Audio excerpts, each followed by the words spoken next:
Solimar, o Piauí tem características indígenas e negras muito fortes. Fale quais são as principais características das comunidades quilombolas.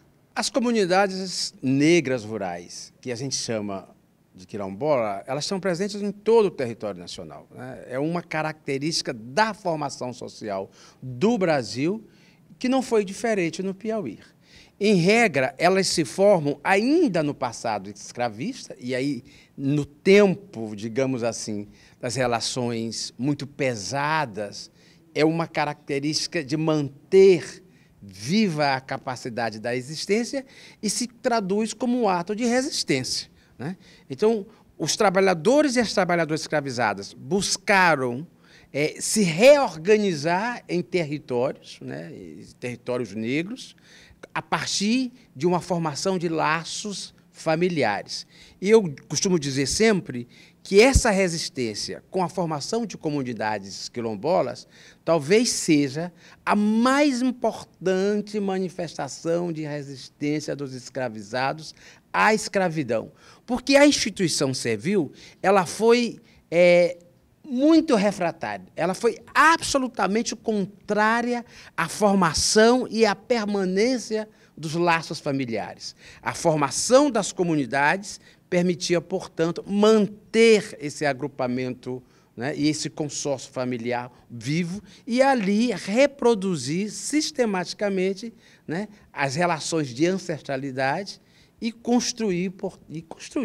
permitiu a construção de referências que caracterizam essas comunidades. E aí nós temos, provavelmente, a social mais conhecida, né, referência, que é a fenotipia. Então, normalmente, quando a gente fala uma comunidade negra ou uma comunidade quilombola, a gente remete logo a uma predominância fenotípica de pessoas com traços étnicos negros. Mas, evidentemente, isso é um traço importante, mas, evidentemente, dentro de comunidades quilombolas, a gente pode encontrar e encontra vários outros sujeitos, né, com outras etnias, a exemplos, né, das populações nativas indígenas e pessoas pobres, brancas, vamos dizer assim. Então, as comunidades, na verdade, elas sempre se caracterizam, os quilombos sempre se caracterizaram por essa característica de pluralidade de formação étnica. Evidentemente, com a predominância, digamos assim,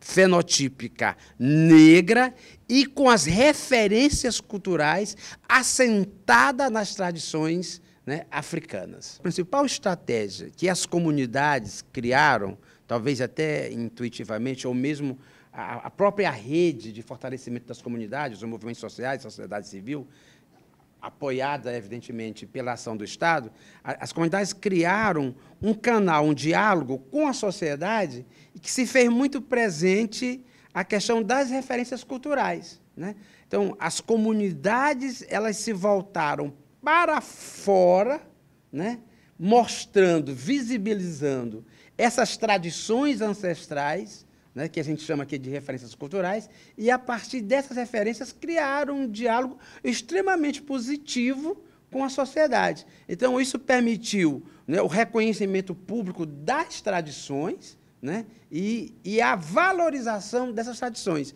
Quando a gente diz, olha, no Mimbó existe o pagode, em comunidade X existe o reizado, né?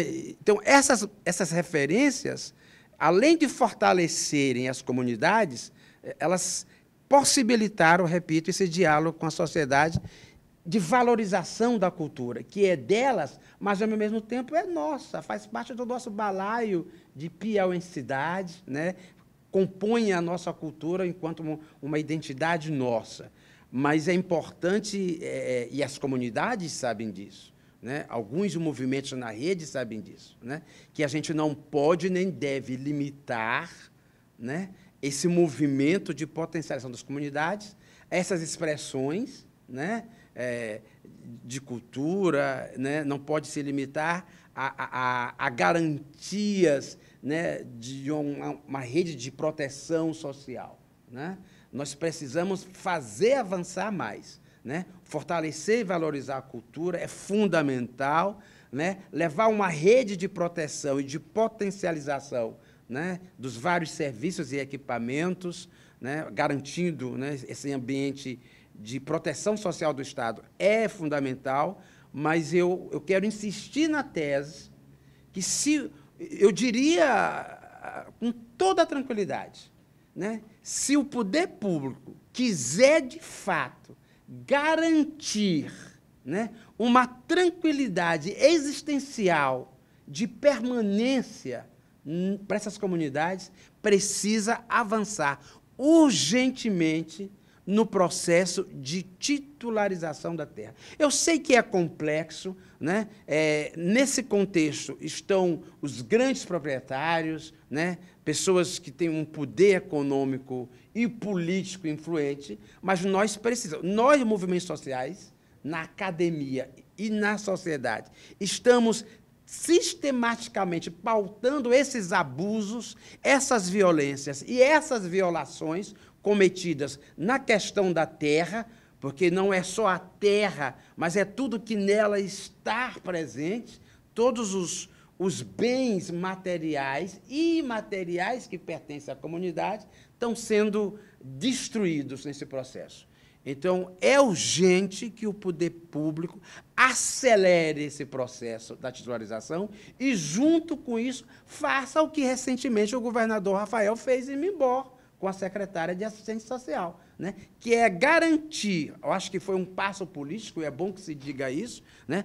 É um passo político importante quando um governador recém-empossado com sua equipe, né, em processo inicial de trabalho, visita uma comunidade, é um reconhecimento, ele está ali dando um recado de reconhecimento, levando garantias, né, de serviços, portanto, de políticas públicas, ali para aquela comunidade. É fundamental. Eu acho que ele deu uma demonstração de que, de fato, está aberto a esse diálogo com as comunidades, de reconhecimento e, sobretudo, de perceber que as comunidades precisam do Estado e é função do Estado garantir esse amparo social. Dicas de uma boa leitura. Sertão Quilombola, Comunidades Negras e Rurais no Piauí, é um livro que traz a realidade dos mais de 215 quilombos piauienses. Lá pra Cinzala eu não quero ir. Como vai ser viabilizado o projeto este ano? Norma, eu não posso deixar de destacar aqui nesse momento, nesse programa, a aliança que a Defensoria Pública do Estado tem, via Projeto Vozes dos Quilombos, com o Ministério Público Federal e com a Defensoria Pública da União, e com a OAB também, que tem um grupo, né, de acompanhamento de demandas de povos tradicionais. Essas alianças, movidas pelo mesmo interesse, que é a defesa desses direitos, ela é extremamente importante porque fortalece a causa. Então, a gente tem muitos desafios. O Piauí, não sei se é de conhecimento de toda a sociedade, então vou aproveitar o espaço para dizer o Piauí é um estado que a gente já teve conquistas, né? A titulação de algumas terras, mas a gente tem muitas ameaças. A gente tem comunidades quilombolas, neste momento, sofrendo com a chegada de parques eólicos, sofrendo com a chegada de mineração, né? E aí, eu não vou, né, aqui fazer nenhum julgamento acerca da chegada desses empreendimentos, até porque não compete a mim. Mas a chegada desses empreendimentos precisa entender que ali já moravam pessoas, os donos da terra. Então, Norma, eu não vou chegar na sua terra para montar um empreendimento sem pedir sua licença, né? Sem ter a sua autorização, a sua concordância prévia. É a mesma coisa. Essas comunidades, elas precisam ser ouvidas, elas precisam ser respeitadas, né? Temos tido avanços, sim, apesar dos grandes desafios. Já conseguimos reabertura de escolas em comunidades quilombolas, melhoria de estradas que estavam sem, né, o descaso, né, com a comunidade, não havia a recuperação da estrada.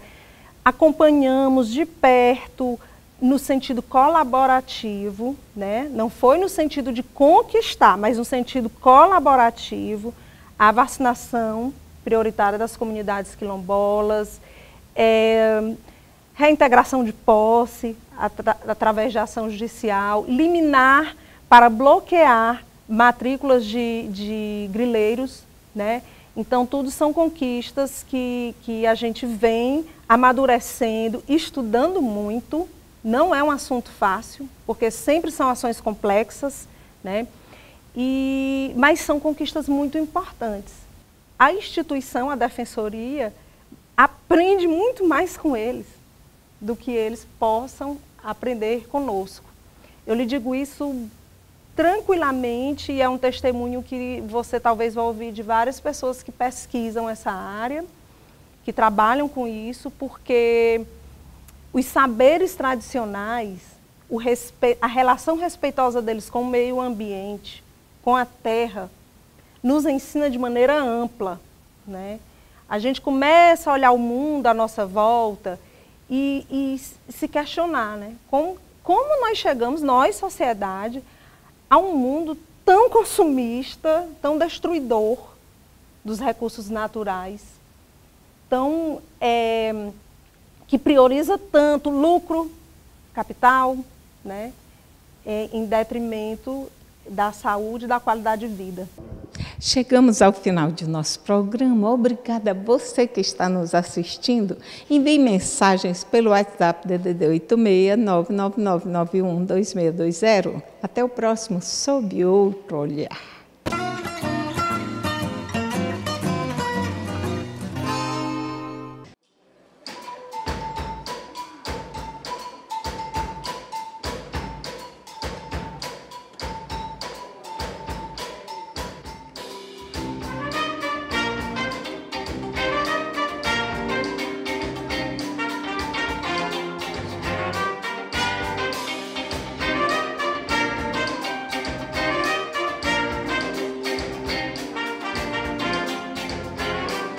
Vou pedir a Oxalá pra fazer ela feliz, acalmar meu coração e ficar em paz.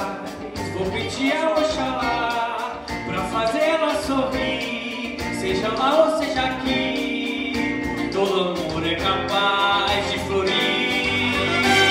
Vem o mar, vem o céu, vem a chuva.